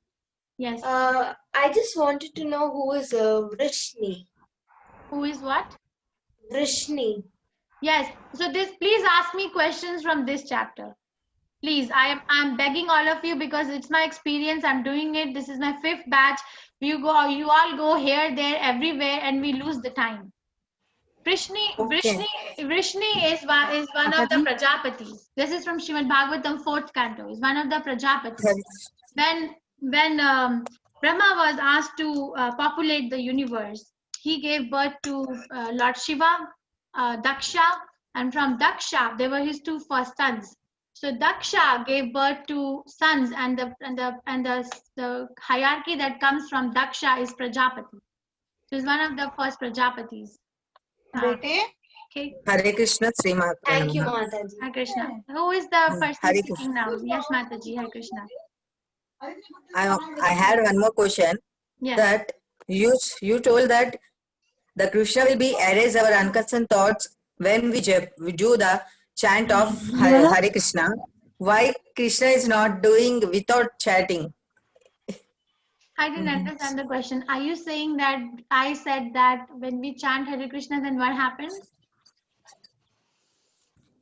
No. Krishna can be, he's so Karunamai. Krishna is Karunamai. Without doing japas, the Krishna can delete our unconcerned thoughts. Oh, so you see, that is why. So everybody goes to Krishna with their own understanding. This is what the conditioned soul is. Mataji, this question, you are telling why do I even have to chant? Why Krishna can't just do it for me without chanting? Is that what you're saying? Yes. Or the japa will make our sensitivity strong, and without Krishna, the japa will make us delete our unconcerned thoughts. The japa will means the japa will change our thoughts in the indirectly, or the Krishna will be help to delete the unconcerned thoughts. I think I'm not connecting with your question. Can I paraphrase what I'm understanding, and please correct me if I'm not right, if I'm not understanding it correctly. Are you saying that, or if I am understanding it correctly, that why do I even have to chant Hare Krishna Mahamantra? Why Krishna can just take care of me without chanting? Number one, and take care of the dirty. Number one, or what is the other one you're saying? If I chant Hare Krishna, then Krishna cleans my thoughts. Yes. Without chanting, why he is not clearing our unconcerned thoughts? Why he is not deleting unconcerned thoughts without doing japa? But I am doing japa regularly, but it is a small doubt. Why? Okay, yes. So the thing is, this is so Prabhupada explains it. We go to, you see, we hear and we see the things according to what we want, or I want, not according to what the person or the thing is. And the common example Srila Prabhupada gives is someone mistakes a rope for a snake. So says that, okay, there's a rope and somebody gets scared. Oh, this is snake. But actually, where is the snake? The snake is in the mind. The thing which is in front is a rope. So what is the need for giving this example? The need for giving this example is to just show that we try to understand things as we want, not as the things are. So Krishna is nobody's servant. Krishna is Abhigyana Swarat. Krishna is totally independent. Krishna has no need to take care. Krishna is already taken care. He is already taking care of all of us. If Krishna does not come as Paramatma feature in the heart, the soul cannot live by itself. It cannot. If you really go deep into it, it cannot live. The soul gets its energy from Paramatma. And Krishna comes. I consider. Krishna does not want to come to the material world. Krishna does not want us to come to the material world. We want to come here. Now we also have to do our part, right? It's not that Krishna is giving us all these things and we simply sit with our legs on legs and back like this and okay, Krishna, give me everything. No, because that relationship is not going to stay. Krishna consciousness is about revising and revisiting our relationship with Krishna. And as I said yesterday, I do not know if you were in my breakout room. There are 5 A's which are needed to run a relationship. What are the 5 A's? Let me see if I remember. Attention. Both parties have to pay attention to each other. Both, not one. Both. Alliance. Both parties have to give independence to each other to work. Attention, alliance, affection, appreciation, and There's one more A. Attention, affection, appreciation, alliance, and I'm forgetting one more A, but I will look up and tell you. So if Krishna is doing his part, right? Krishna is doing his part by coming with us in Paramatma feature, by giving us the independence to work here and there, to go around. Mataji, can you explain the 5 A's? Why can't we do our part? Mataji, can you explain the 5 A's? We can get. 1 second. Hello. Yes, Mataji. Jay. Hare Krishna. We can get the Prabhupada literature, please. Prabhupada literature. Any books or any songs we want? Any literature of songs we want to? Yes, yes. Why Where not? we find that? Yes, you can find it on ISKCON Mangaluru, where this website, our temple. This is one where we have the Bhagavad Gita. You see, you go over this free resources and bhajans. Mataji, you're seeing my screen? Okay. You can download Bhagavad Gita here. You can even purchase, and then there are bhajans who are there. And then there's this another website called vedabase.com. Vedabase.io. I'm sorry, you're seeing my screen. Vedabase.io. This website has all the books that Prabhupada wrote in English. All of the books that Prabhupada translated.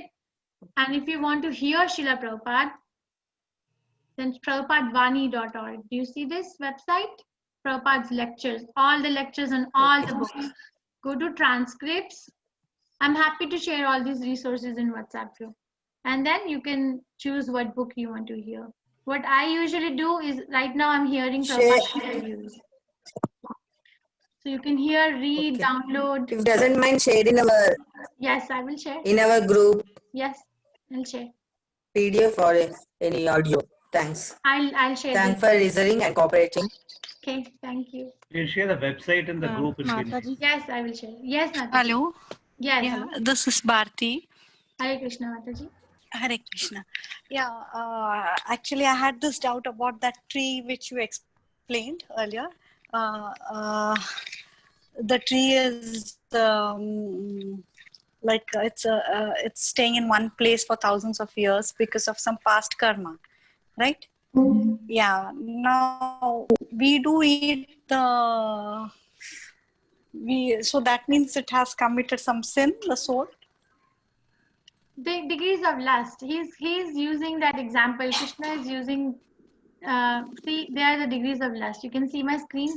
Like the lust, and you understood the meaning of the lust. Anything that I want to do independent of Krishna. Anything. Eat, dress, make friendship, make family, make society, gain knowledge. Independent of Krishna is lust only. So degrees of lust I had explained. And 1 degree is like we are covered by, we are as compared to a fire covered by a smoke. So it's very easy to kindle Krishna consciousness in human life, right? And the other is mirror covered by dust. That is 2 comparisons are given by Prabhupada in this. One is bird and beast life, and another is the heart covered by dirty things. And the 3rd degree of lust, which is very, very thick, is an embryo in the womb. That life is compared to the tree life. So it's very hard to become Krishna conscious in a tree life or a plant life. Very, very hard. Because the intelligence is so dull. There is intelligence, there is life, there is consciousness, but it's very, very dull. So how can you become Krishna conscious? Mataji, this is Chaitanya. Yes. As she talked about sin, I just want to know what is sin. According to Arjuna, it is like killing other people. I mean, killing our relatives and hurting others is sin. But in real time or real world, what can be the sin? This is a deep topic. We had very big sessions on it. But I can tell you in a nutshell, the sin is something which I do activity and Krishna is not in the center of it. It's sinful. Like for example, he's giving example of eating food. That I understood, but I like okay. I'll tell okay. This is to Krishna, and they can kill people. Very good question. Yes, so that has to be authorized. You have, like for example, a soldier is fighting a battle on behalf of the country. He's not imagining a battle. He's not imagining his role. There's someone who's superior giving the order, right? Like that, a devotee has to work on behalf of Krishna. And how do you know we're working on behalf of Krishna? Yasya prasadat bhagavad prasade, yasya prasadan nagati kutopi. Dhyayam stuvam tasya yasya asti sandhyam vande guru shri charanaragundam. So how do I know that I'm satisfying Krishna? By satisfying my guru. There are three things which are needed in Krishna consciousness to authorize, to communicate, and to give the order. Guru, Sadhu, and Shastra. It should not come from my own mind. Immediately it comes from my own mind, don't do it. Don't do it because it is coming from mind. Not authorized. Check it. Check it with Guru. Check it the with good Sadhu. thing comes from mind, we Shastra. can. No, good thing comes from mind. We can. Okay, this is what Krishna told, and we can do, right. Give me an example. Good thing, like One second, like Mataji, someone is asking if helping you can leave. others. Please leave. Whoever has to attend other duties, please feel free to leave. I just have some time today, so I thought I'll sit and entertain some questions. Please, whoever has something else, please feel free to go. Yes, Mataji, please repeat your question. Yes, that's what. If somebody is asking for help for eating food also, that person is hungry, we can help them. Okay, the God has given us a chance to help them, so we can think like that and we can do right. That is a good thing. Do it, yes, and that will lead. If you are not giving someone Krishna Prasadam, then the result is that yes, it is a pious activity. It is a pious activity. It is not a devotional activity. It is a pious activity. Let's say I cook and I give it to someone without offering to Krishna. Definitely it's pious activity and it will come in future chapters, and the result will be that I will enjoy in heavenly planets. But I will still not go back to Krishna. But if a person is cooking, offering to Krishna, and then distributing that food as Krishna Prasadam, then the person who is offering and cooking will go back to Krishna, and the person who is eating will also go back to Krishna. So, Brahma Bhuvanar Loka Punar Avartina Arjuna. So you go back to the heavenly kingdom and come back, go back, come back. This cycle will not stop by so-called pious activity. We are not sitting here to do pious activity. We are sitting here to do devotional activity. But yes, Mataji, you can do it. Please do it, but do it through Yes, Krishna. Mataji, last question. We already did because we don't know. Okay, this is so from now we can do that. That helps us, right? Of course. Mataji, you're asking me questions from future chapters. So 7th chapter and 9th chapter. 7th chapter and 9th chapter, Krishna will explain the potency of a devotional service. How potent is devotional service. And I can give you a excitement that there are 4 types of sinful reactions which every living entity has to suffer. The nectar of devotion, Bhakti Rasamrita Sindhu, Rupa Goswami Prabhupada describes that. Some sins which we did and we are suffering already. You know, some people are born with some diseases. They're just born, but they're born with disease. Why? Because they're already like some reaction has already fructified. And the other sins are which are waiting to be fructified in like this lifetime. And the other are 2 remote, Kuta and Bija. They will fructify in future birth. Some in future immediate birth and future remote birth. There are 4 types of sinful reactions. But Krishna consciousness is so powerful that if sincerely one chants Hare Krishna Mahamantra and sincerely one tries to serve Krishna, Krishna can liberate one moment. There's a lecture also, Prabhupada meeting at show. One moment Krishna can remove everything. And thanks a lot, Mataji. You are answering with lots of patience. Really, thanks. Thank you. Hare Krishna. Yes, Mataji, please tell your name when you say because I want to know who's speaking first. Yes, Hare Krishna Mataji, it's Sita. Sita Mataji, 1 second. There is one more person before you. Yes. Sure. Yes, Mataji, who was before Sita Mataji? Yes, Mataji, Hare Krishna. Hare Krishna. I'm Janvi and I have one question. Please, can you explain me the text 3.22? Yes, let's go there. What is the question, Janvi? Mataji, text 3.22. So it's not in my slideshow? son of Parth, there is no work prescribed for me within all the 3 planetary systems, nor I am in want of anything, nor I have a need to obtain anything, and yet I am engaged in prescribed duties. Yes, very nice. So what is your question for me? Janvi, are you still there? Yes. So can you explain me that text? Yes. So Krishna is telling this is one of the reasons. See, I told you, right, in the class that Krishna gives reasons to Arjuna that he should fight. And one reason he gives is that fight because you're a Kshatriya. What are you going to do with your mind? You have to fight. It's your nature to fight. You can't go against your nature. And the other reason he gives is fight as a sacrifice, so you will not be the enjoyer or sufferer. Don't worry about the sinful reaction and all that. Make me the enjoyer and make me give your work to me. That's and the third reason, or fourth reason probably he gives is fight to set up an example of a good leader. Yes, Yadi as Acharati Shreshtas. In that continuation, he says it over here. He gives his own example that name parthasti kartavyam trishu lokeshu kinchanaha. There is no work prescribed for me in within all the 3 worlds, 3 planetary systems, nor am I in want of anything, nor have I a need to obtain anything, and yet I am engaged in prescribed duties. So Krishna is giving his example that see, I also have nothing to do. I have nothing to do. Krishna has nothing to do. Natasya karyam karanam cha vidyate. The only thing Krishna does is Krishna plays, enjoys. That's all. In Krishna's pastime, he's not going to school. He's not having exams. He's not suffering from any disease. He's just enjoying.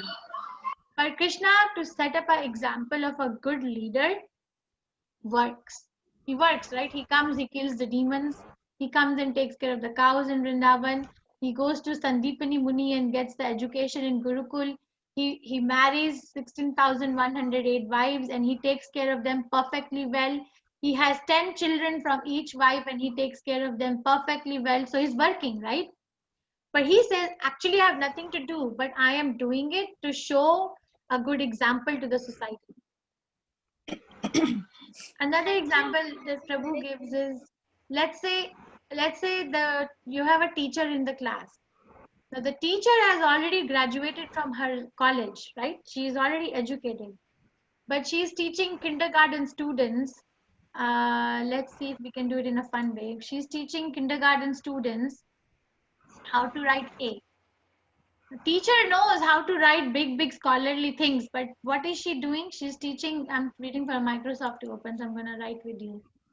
She's teaching how to write A. Like, wait, I don't know. I get very confused. The other day I was trying to learn from my students. So, for example, I type A here. So you or your teacher, the computer teacher is teaching you type A, then it comes like this, B like this, C like this, right? But the teacher knows this, but she is coming down to the level of the students to teach them how to do it. That is what Krishna is doing here. He has nothing to do. He does not need anything. He does not have a need to obtain anything, and he is still engaged in prescribed duty to set an example. Okay. Thank you, Mataji. Hare Krishna. Hare Krishna, Mataji. I'm Neha here. Hare Krishna, Mataji. So, you spoke about 2 things, pious duty and devotional duty. Now, the sadhu in one of the PPTs who was pretending. So, if I go and tell him that this is all pretense, am I supposed to do that? Because Rohan Prabhu in the other section told me that why are we propagating Krishna's teaching here? Because the one who preaches his teachings is most dear to him. So in case I get to see somebody who's sinful, is it my duty, pious duty or devotional duty, in whatever category we need to put it? Am I supposed to do this or just be quiet about it? Yeah, so you have to, so Kal, Desh, Patra, time, place and person. same agenda you cannot just go on the face and say, excuse me, you are a pretender, you are a parasite on the society, and your heart is so unclean. Come with me to the temple, chant Hare Krishna, eat Krishna Prasadam, live in the Brahmachari ashram, get purified. You can. I don't know how. I don't know how much it's gonna work. So yes, we have. This is our responsibility to take Krishna's message everywhere. Chaitanya Mahaprabhu has given an order that yes, it is our responsibility, but there has to be a way of doing it. You cannot just say them on their mouth, on their face, because then we're going to lose them. So truth has to be spoken. Yes, truth has to be spoken, but it should not be spoken in an offensive manner. So your answer to your question is yes, but it also depends on the level of one's own development. Krishna consciousness is very interesting because it is esoteric. It's an esoteric process. Esoteric means something which is cultivated from within outside.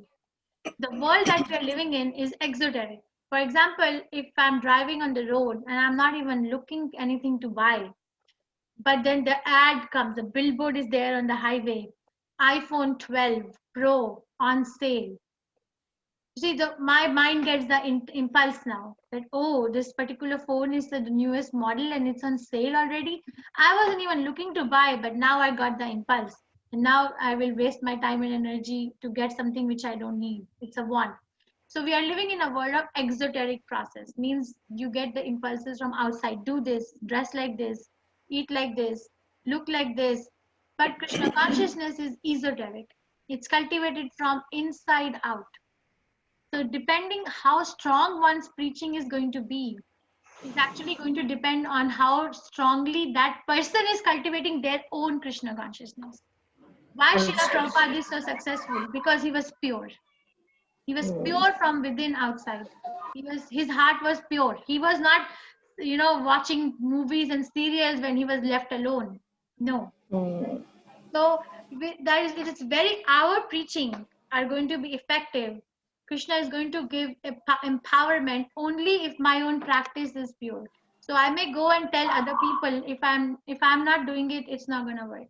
It's not going to work. Krishna is not going to let it work. Thank you so much. Hare Krishna Mataji. Yes. What is your name? My I can name give is 5 minutes and then we have to go. Yes. Hare Krishna Mataji, it's Sita.